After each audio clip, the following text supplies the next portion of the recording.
I found replacing my sailboat sacrificial anodes to be relatively easy, but to understand why they are necessary required a greater amount of brainpower and research. I'll share here what I learned.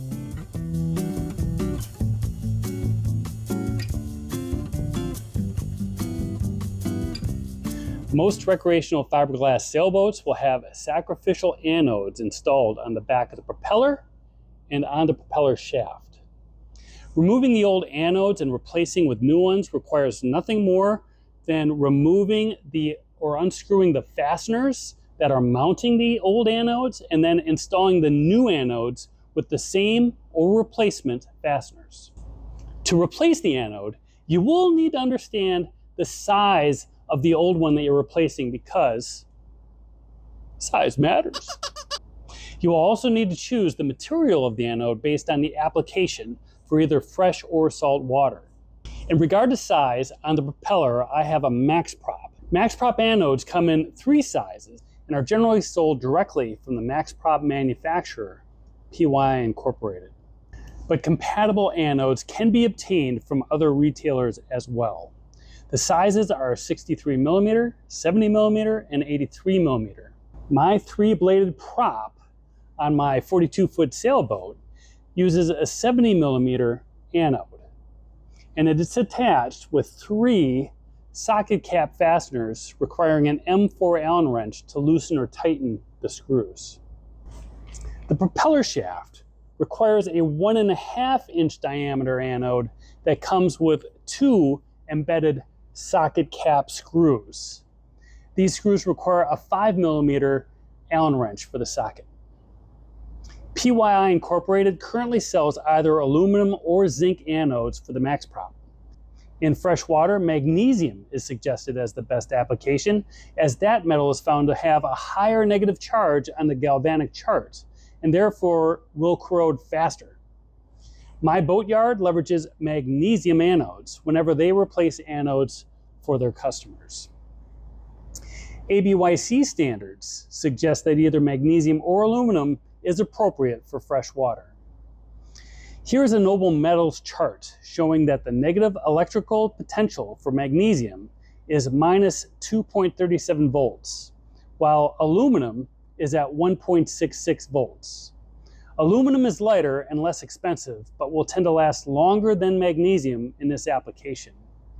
When comparing these metals against bronze or stainless steel, they are certainly much higher on the galvanic chart and much more likely to act as an anode and corrode in the galvanic process. This year, rather than having the boatyard handle my anode replacement, I purchased aluminum anodes and replaced the old anodes with those for this upcoming sailing season. Let me know in the comments if you sail the Great Lakes and have any experience with aluminum anodes or magnesium anodes. I'd like to hear what you have to say. While I was in the yard removing the old and installing the new anodes, I made multiple ad hoc attempts to explain how the anodes actually work to protect the boat's hardware. Check this out. And the bonding could allow stray DC current into your boat from the AC shore power, and that could ultimately try to work its way through the bonding system out through the metal parts, and that could easily start an electrolysis.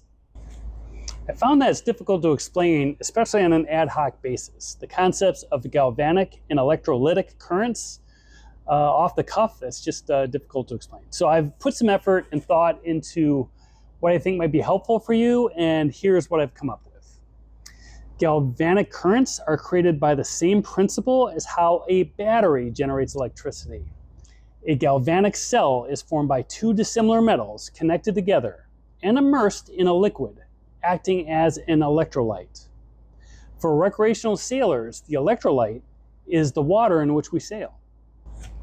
The cell works with negative ions transferring from the metal of more negative potential, the anode, toward a metal with more positive potential, the cathode. The anode corrodes through oxidation in this process. A battery works with much more efficient and sustainable design and materials than the ad hoc galvanic cell underneath your boat. In practical terms, the bronze propeller is connected to the stainless steel shaft. These two have a potential to make a galvanic cell between the two, but separate aluminum or zinc anodes, add those into the equation, and they are in contact with the bronze or the stainless steel. They create their own galvanic cells so that this is the anode, this is the cathode, this is the anode, this is the cathode. Thus, the sacrificial anodes will slowly corrode, while the more important boat pieces, acting as cathodes, will not corrode in this process. Electrolytic currents manifest from a pre-existing source current. On a boat, it generally involves stray current or a current leak, which can be created either from your own vessel or someone else's vessel. Current can leak and diverge from its expected path as a result of decreased integrity of a circuit. This comes in the form of older wire insulation, moisture impacts, compromised joints, or degraded components. In most cases, this current finds itself on the ground or bonding circuit looking for a path to a positive battery terminal or cathode. A positive battery terminal is the preferred destination, but any metal acting as a cathode to attract electrons will do nicely. This will likely result in your boat leaking the current out through the metal parts in contact with the water. In doing so, the current will likely head straight out through your sacrificial anodes, which will increase the pace of the corrosion of those anodes. If your boat is connected to shore power, you may be unknowingly facilitating a path for stray current to enter your own boat's grounding path, and your anodes will likely be sacrificing at a higher rate in this scenario. Most boats in the US will have the DC negative circuit connected to the boat's bonding circuit to allow for fault current to escape to ground. This is a safety measure in place to prevent or decrease the probability of accidental electrocution. Fault current is extremely high or unintended current that flows during a short circuit. Just imagine touching the positive and negative wires together with no load in between. This is a dangerous condition if maintained, but if the electrical system is designed properly, a condition like that will be quickly interrupted by a tripped breaker or fuse, and the current will escape through the grounded or bonding circuit on a boat. In addition to being a safety path for the DC system in the event of a fault, the boat's bonding circuit is also normally connected to the AC grounding wire, as per US standards, for the same reasons, for the safety benefits of allowing a short circuit to travel to ground. When your boat is connected to shore power, your boat's bonding circuit is subsequently connected to the bonding circuits of all the other boats in the harbor connected to that shore power. If any of those boats have an electrical problem or electrical leakage, the resulting leak could easily come through that grounding circuit and into your boat. That current can work its way onto your boat, out the metal fittings, and result in the anodes corroding.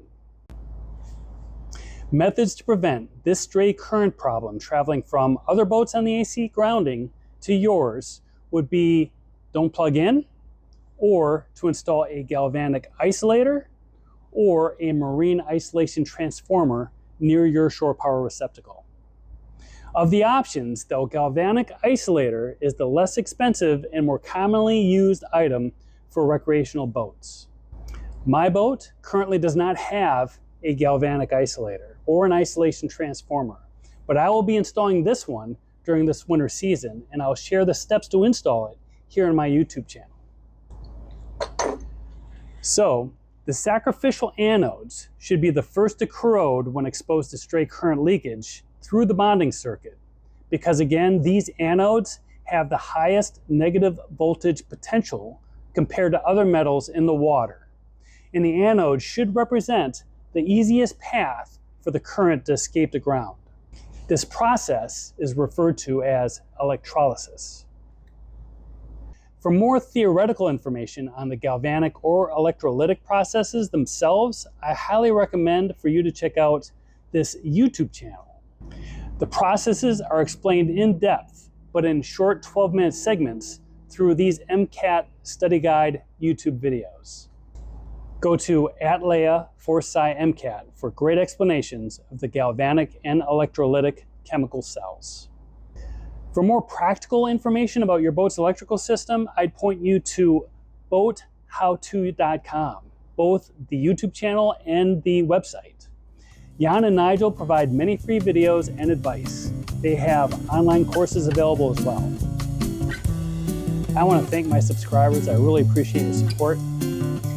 If you have stayed to the end of this video, I'd really appreciate it if you press that like button. It really helps the channel grow.